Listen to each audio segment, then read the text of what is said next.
The river took him under, took his life, and she cried, "Oh Lord, how can I be a widow before 18? New love moved too fast, a little bitty baby blue lights a crash," and she cried, "Oh God, is this a dream? How could you take him from me?" She's a Spitfire, Spitfire, tougher than thorns on a briar, and you really can't blame her if she's easy to anger. Oh, she's a Spitfire.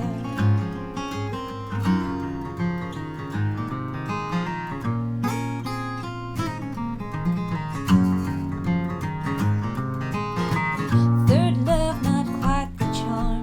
Doctor-born addiction stole his heart, and she cried, "Oh God, just take me now, or damn it, give me strength somehow." 5 kids and broke with no way out. She's a Spitfire, Spitfire, queen of tiptoe hot wire, and you really can't blame her if she's easy to tame her. Oh, she's a Spitfire.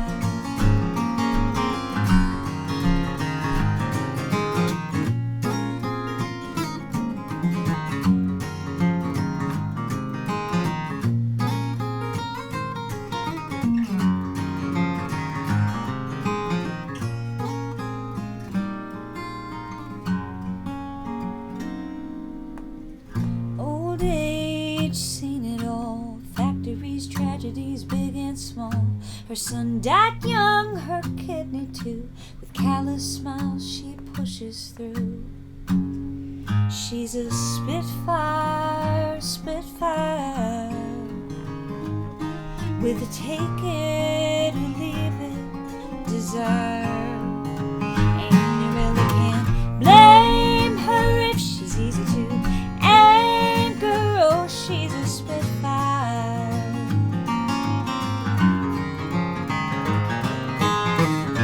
She's in my blood. Oh, she's a Spitfire.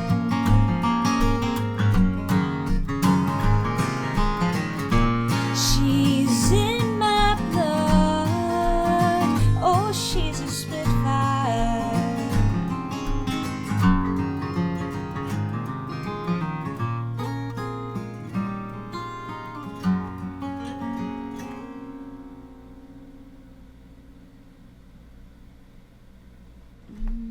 This is Truth Be Told is the name of this one.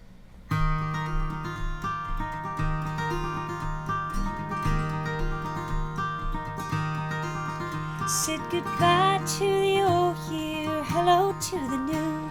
Something told me nothing's gonna change. Singing hallelujah, but the war has just begun. Numbers, months, and seasons rearrange. But I'm running out of silver lightning, sun don't shine, just grit and grinding, upside down and crooked, finding nothing new. And I need the past to get behind me, run to where it will not find me. Heal my broken mind, remind me what is true, what is true. Truth be told, I don't know.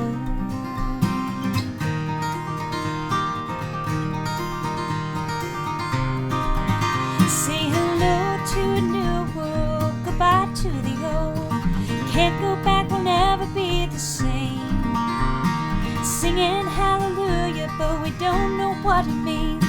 A pretty word to help us ease the pain. 'Cause I'm running out of silver lightning, sun don't shine, just grit grinding, upside down and crooked, finding nothing new.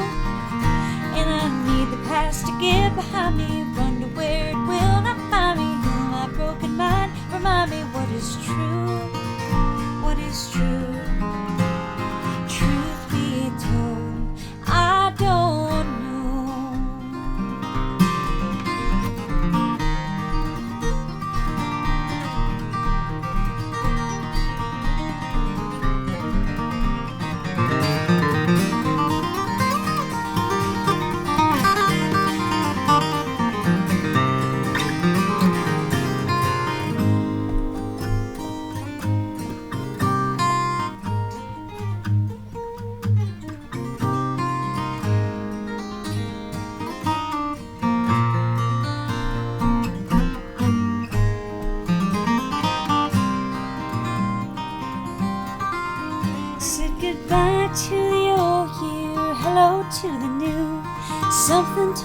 nothing's gonna change.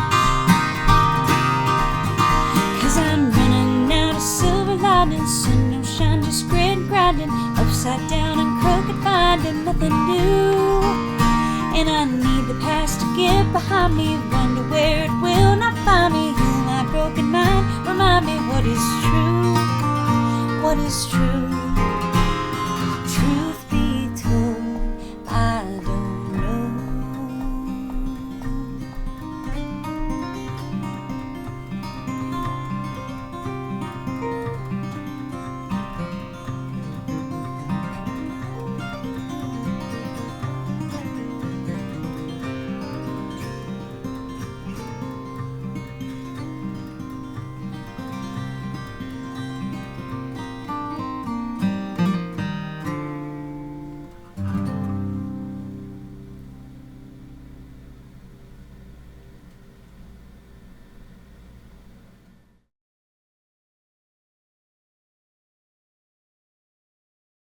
So Spitfire's a song I wrote, I started writing a few years ago, and it's about my granny from back in Tennessee.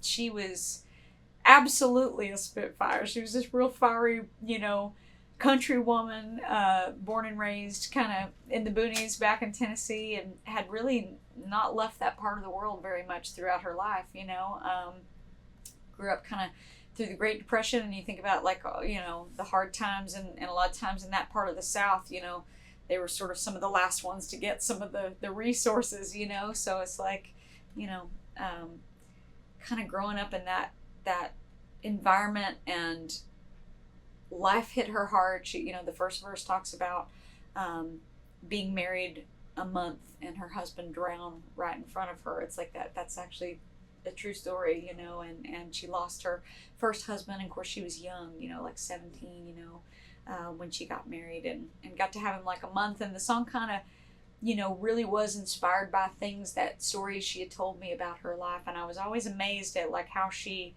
knowing all the things she had been through, how she could still sort of walk through life so strong. And sometimes I think tragedy like that can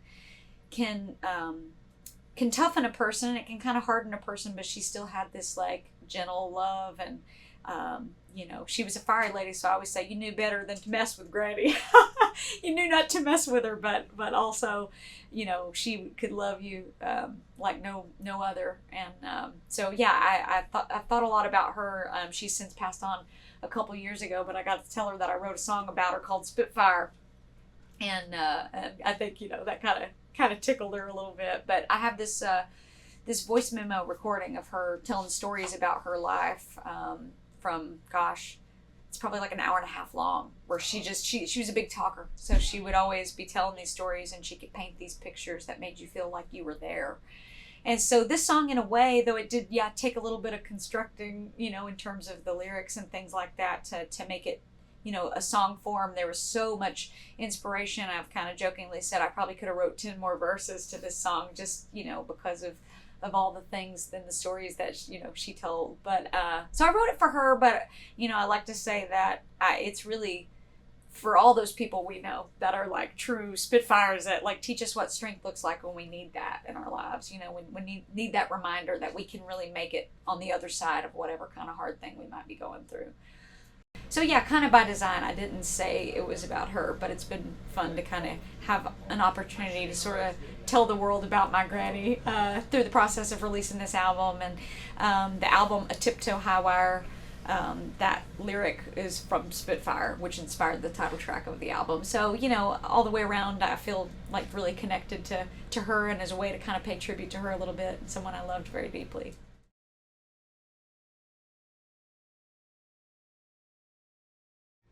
Yeah, I'm trying to think of like who the first person I would have seen hybrid picking would be. I grew up a big fan of Ron Block, the guitarist in Alison Krauss's band, and there's like certain things that kind of, where you're using your middle finger to kind of, and the pick. So in this case, you think about a lot of sort of Merle Travis style or Chet Atkins, you get that sort of thumb pick going. Somebody like, Tommy Emmanuel sort of being the king at that kind of thing. As someone that uses a flat pick, a way to kind of channel a little bit of that, being able to have that kind of that sort of bass line thing happening with the flat pick. You can do it, but you got to use, either, some people use the ring finger as well. I do sometimes if it's, like little things, but on Spitfire in general, it's mostly just the flat pick and the middle finger.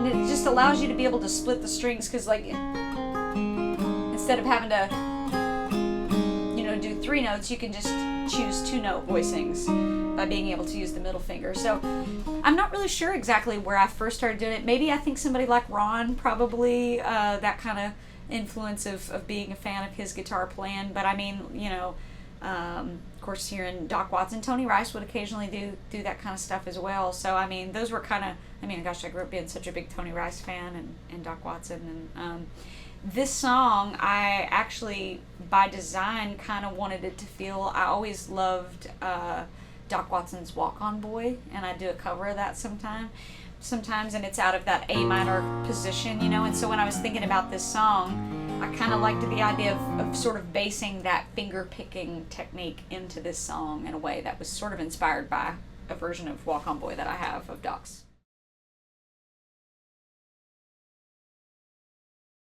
I'm an interesting case because, even the transcription that was sent over, I jokingly showed it to Sean, my guitar player in the band, and the bass player, and I was like, does this look right to you? Because it's like so often when I'm writing, I don't think so much about like chord extensions and what the, the verbiage would be for some of those things. It's like, for somebody that's just learning a song, or maybe those things can feel intimidating, you don't have to like, always, in my opinion, stress so much about understanding what's going on. At the end of the day, we're basically looking at an A minor chord, an E chord, an F shape, a G shape, and an A minor. So that's, that's practically the bones. Now then we can add in the extensions, which is a little bit tricky in terms of the stretch. To me, that's the real hard part of the tune, is like being able to play this line with the pinky extended all the way on the 3rd string there to the 5th fret.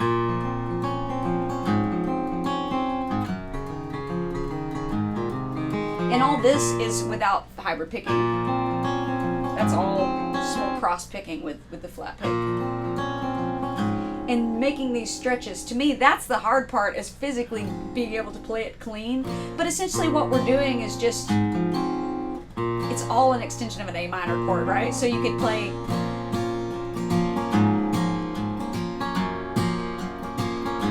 as simple as that, just coming for the bass notes, and leaving everything over A minor, whether you're choosing to do the full extension or not.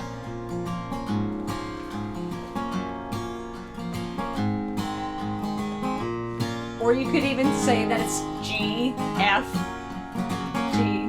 Now, of course, I'm capo talking here, we're in B flat minor. But yeah, like, to me, I think the least intimidating way to start to learn something new is to go, let's simplify it in the most bare bones. What are we really looking at here? And once you realize it's not that complicated in terms of, what's happening harmonically, in the bare bones, the song would still be, young love 1 month away, the river took him under, took his life, and she cried.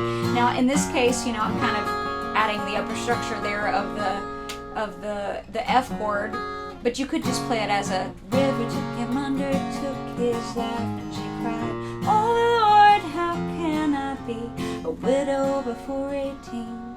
But when you can kind of add in that F bass note, and be able to add those sort of upper extensions, it just gives it a little bit more color. So I'd say, one thing at a time in terms of dissecting it the simplest of ways, and then to me it's more like just physically working on being able to get those chords clean, because if you're like me, you got, I have fairly small hands, that's quite the stretch, And then the main riff of the tune is where the hybrid picking really comes in. Now, I'm kind of like, when I'm singing, I'm sort of doing more of a rolling thing, so I do have like the middle finger pinch kind of hybrid picking thing going.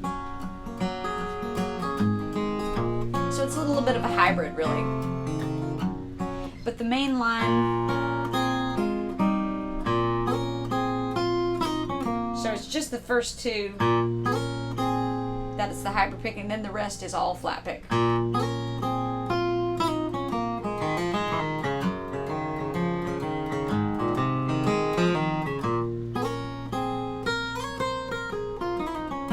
It's all just flat picking. Pinch, pinch. Now at the very end you've got both the second and last phrase there as the hybrid pinch. So I mean, you know, if it's a technique that you've not used very much, you can just take a little coordinating to make the middle finger and the pick work simultaneously, you know. But you know, I've had just years of sort of sitting around in the most simple of ways, kind of even just rolling over a D chord, which can be a good way to just practice if that technique is new to somebody, and using it to pull up.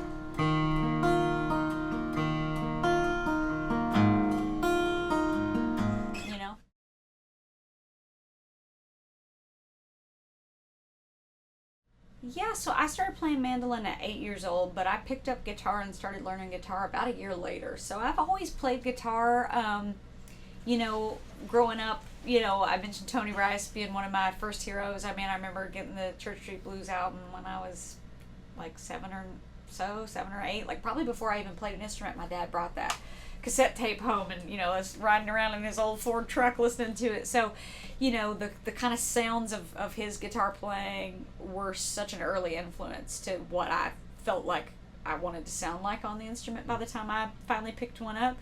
And the idea of like playing fiddle tunes. I was learning fiddle tunes on the mandolin, you know, whether it was things like Red Haired Boy. I can't say that I like sat down and ever had a guitar lesson with somebody teaching me to play Red Haired Boy, but I had learned it on the mandolin, and then I was simultaneously starting to learn how to pick things out on the guitar too. And of course, like watching videos and, you know, of other people playing, going to jams, starting to recognize early on that this looks like a G shape, this looks like a C shape, this is a D, you know, and you kind of start to visually identify what's happening with guitar chords. Okay, you're in a jam session and somebody goes to a 6 minor chord, you know, recognizing that kind of E minor shape on the guitar, and then kind of going, well, if I'm, you know, capoed on the 1st fret, or I'm capoed on the 2nd fret, 3rd fret, 4th fret, like what is that? What is that? You know, if I'm 4th fret playing a G chord, that's B. You know, I think you start to kind of put 2 and 2 together. So a lot of my guitar playing was kind of just stuff I was learning simultaneously while mostly being a mandolin player. But I find that the technique of flat picking is really similar. Like for me, I don't feel a crazy shift between what I do on the mandolin to what I do on the guitar. Of course, it's a bigger instrument, and it is, you know, rethinking that the tuning obviously is its own animal, and you know, a mental shift in some ways. But in terms of general technique, in terms of pick attack, pick hold, all those things, it's always been pretty similar for me. So I think a lot of it just felt organic because I was learning to play mandolin. Guitar, you know, it wasn't like going from learning to play mandolin to fiddle or dobro or banjo or something that just required a completely different technique. I think the similarities between mandolin and guitar are quite similar in that way. Do you write songs on the mandolin? I do. I've always written on both. Guitar is, you know, I mean, when you think of singer-songwriter, you think guitar vocal. It's the classic of the most classic kind of combo. And so naturally, guitar has always been a go-to in terms of sitting around singing or, you know, trying to write songs. But yeah, as a mandolin player and an instrumentalist that likes to, you know, try to find interesting things to play and sing at the same time, mandolin definitely ends up being something I write on as well. But I would almost say it's probably equal parts mandolin and guitar at this point, because I use guitar a lot to write.